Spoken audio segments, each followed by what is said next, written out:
መሲ ሁሉንም ነገር ሰምታለች። እንግዲህ ቴዲ ሳይፈልግ ገብቶ የቀባጠረውን ከመሲ ሊያቆራርጠው የሚችል ነገር መሲ ሰምታለች። ሌላው አዶናይን እንግደለው እኔ ሰላም ነስቶኛል ብላ አስተላልፋለች፣ ሄለን ማለት ነው። ይህ ነገር እውነት ያረጉት ይሆን?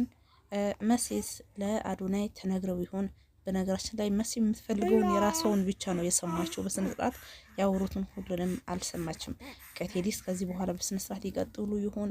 አብረን የምናይ ይሆናል። አሰላሙ አለይኩም ወራህመቱላሂ ወበረካቱ። ውድ ተናፋቂ የሆናችሁ የአይሻ ቤተሰቦች እንዴት ናችሁ? ሰላም ናችሁ ወይ? ሁላችሁንም በያላችሁበት ያለ ህዝነት ረዴት አይለያችሁ፣ አላህ ይጠብቃችሁ። ሀገራችን ሰላም፣ ህዝባችን ሰላም አላህ ያድርግልን። ሁሌም በመልካም ነገር ሰበብ ምክንያት የምንሆን አላህ ያድርገን። በመጥፎ ነገር ሰበብ ምክንያት ከመሆን አላህ ይጠብቀን የሚላችሁ እኔ አይሻ ነኝ። እንግዲህ መሲ ያው እንድታብድ የሰጠኸኝ መድኃኒት ምንም አላደረጋትም። የማይሰራ ነው ወይ የሰጠኸኝ ብላ ስትል ሰምታለች። ያ ማለት ውሸቱ ነው ከሷ ጋር ነው፣ አሁንም እያባበለኝ ነው፣ እኔ እያጭበረበረኝ ነው ብላ አስባለች ማለት ነው። እንግዲህ በነገራችን ላይ መሲ የሆነ ነገር ስትናደድ ስትወስን ቶሎ ነው። እዚህ ጋር ከሷ ተናዶ ውጭ ስላገኛቸው ወይ በአጋጣሚ አግኝታው እንደገባ ምናምን የሆነ ማገናዘብ ነበረባት ማለት ነው። ምክንያቱም እዚህ ጋር ተናዶ ነው እንግዲህ ናሆም ይዘዋት ሲገባ ወይም የፌት ይዘዋት ሲገባ ተናዶ ነው እንግዲህ በዛውም የቆመው። እና ደግሞ ሄለንም እንግባ ስትለው ወይ ደግሞ ግዴታ የወገስተው እምቢ ሌላት ወይ በዛውንም መሲ አገኛታለሁ ብሎ ነው የገባው ማለት ነው። እንግዲህ በጣም በሚያሳዝነው መልኩ አዶናይ ኑሮ ሰምቷቸው ቢሆን እጅግ አሪፍ ነበረ። ሄዶ አይጋፈጣትም ነበረ። ምን እንደሚያደርግ ተከታትሎ ከነ ወንጀላቸው ያስረክባቸው ነበረ። እንግዲህ አባቱ ገደለችበት። አሁን ደግሞ አባቱ እንደገደለችበት ደግሞ እየተጠራጠረ እንደሆነ ሲገባት ለምን እሱንም አንገለው ልጅ ወንጀል የማትፈራ ሴትዮ ማለት ነው። በነገራችን ላይ ልጁ እስካሁን ድረስ ሌሎች በምትሰራቸው ወንጀል ነው እንጂ የጠረጠራት በአባቱ እሷ ትሆናለች የገደለው ብሎ አልጠረጠራትም ነበረ ማለት ነው። እንግዲህ ያው ምንድነው ፈስ ያለው እዚህ ላይ አይችልም። እንግዲህ እሱ ወደ እሷ የሚያየው ነገር ምን የሚለው ነገር ገና ለገና በእንደዛ ወስዳው ነው ማለት ነው። ሌላው እንግዲህ መሲ በጣም ያው ተናደደችበት በቴዲ ማለት ነው። እንግዲህ እስካሁን ምንም የሰራ አይደለም፣ ማይሆን መድኃኒት ነው ወይ የሰጠኸኝ ብላ ስትለው መድኃኒቱ ውሰጂ ብላ ከሰጠቻት ከቆየ ወይም ደግሞ እስካሁንም ያ ነገር አድርጋባት ከሆነ ሶ አልሰራም ማለት ነው። እስካሁን ካልሰራ እዚያ የሰጣት የተሳሳተ ወይም ደግሞ ምንም የማያረግ መድኃኒት አስመስሎ እንደሰጣት መረዳት አለባት። ገብታ አስመሳይ ምናምን ብላ አሁን ቴዲ መስጠት የለባትም። ለምን ኦልሬዲ ሰጥተዋታል። እች ልጅ ግን ምንም አላደረጋትም። ያ ማለት ቴዲ ለሷ ያስብላታል፣ ይወዳታል፣ ይፈልጋታል ማለት ነው። ነሲ ግን ገና ተናደደችበት። አሁን በንዴት ግን ከሱ ለመበቀልና ለመበሳጨት ከናሆም ምትሆን ይመስለኛል ከያፊት ማለት ነው። ምክንያቱም ስለተናደደችበት ብቻ ማለት ነው። እና ይሄ ትክክል አይደለም እውነት ለመናገር በተለይ ቴዲ እንዲሁም እስካሁን ምንም ያላደረገባት እንኳን ከሆነ እሷ አሁን ከእንትና ጋር ስትሆን ተናዶ የሚያደርግ ይመስለኛል ማለት ነው። ገባችሁ? ምክንያቱም እሷ አልተረዳችም።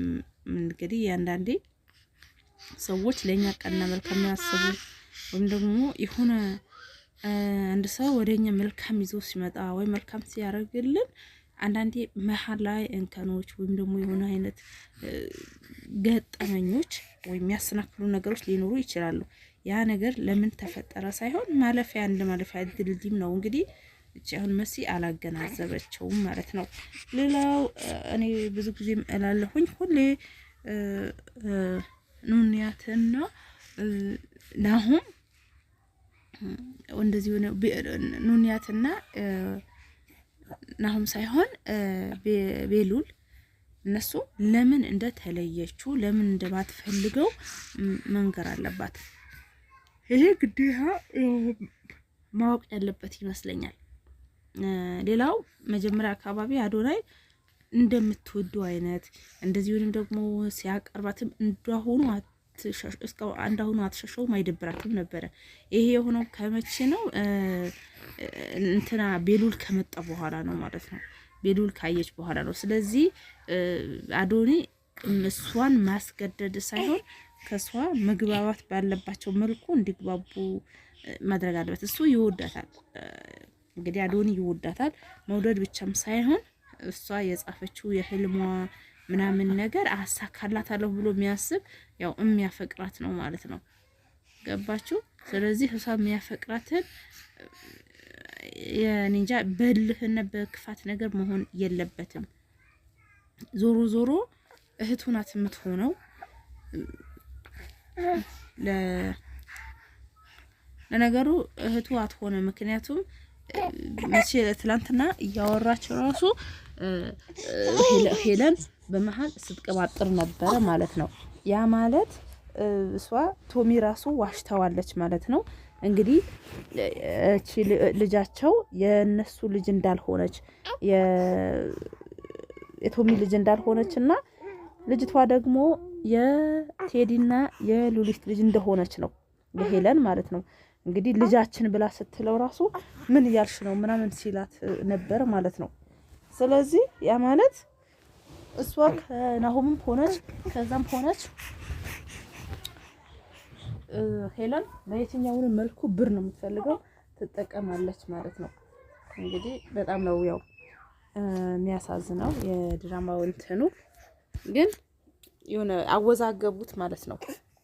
ገባችሁ? አዶኒ እኔ በጣም ስለሚወዳት ቢያንስ እንትና ወንድሟ ቢሆን አጋጣሚው አሪፍ ይሆን ነበረ ማለት ነው።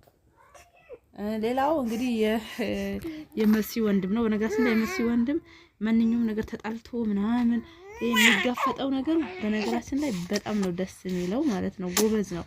ማንንም ምንንም አይሰማም፣ አይፈራም። እንግዲህ አሁን ድጋሚ ለመሲ ከናሆም ጋር እንግዲህ ሊፈታፈቱ ነበር። መልሶ ደግሞ ያው እንግዲህ አዶሚ ከለከለው። ለእህቶቹን ጠበቃ የሚቆመው ነገር ለእህቶቹ ደግሞ የሚከራከረው ነገር በነገራችን ላይ በጣም ነው ደስ ይላል። ለትልቋም ለትንሿም ማለት ነው። እና እናንተስ እንዴት አያችሁት? የነዚህ ብጥብጥ ማለት ነው። እንግዲህ ሌላው እነመሲ ራሱ ቤሉል የተከራየላቸው ቤት አለ። እንግዲህ ለእናትዮ ከዛ ብትወጣ የተሻለ ነው። ሁለተኛ ነገር ደግሞ ራሱ የነ መሲ እናት ገኒ ቢያንስ ማወቅ አለባት የሉሊት ምን አይነት እንደሆነች ልጆቿ አንዳንዴ እንዴት እንደምታረጋቸው ወይ ማስተዋል አለባት ማለት እፈልጋለሁ። እስቲ እናንተም ሀሳባችሁ ሉቅ አድርጉልኝ። ሰላማችሁ ይብዛልኝ። ሰላም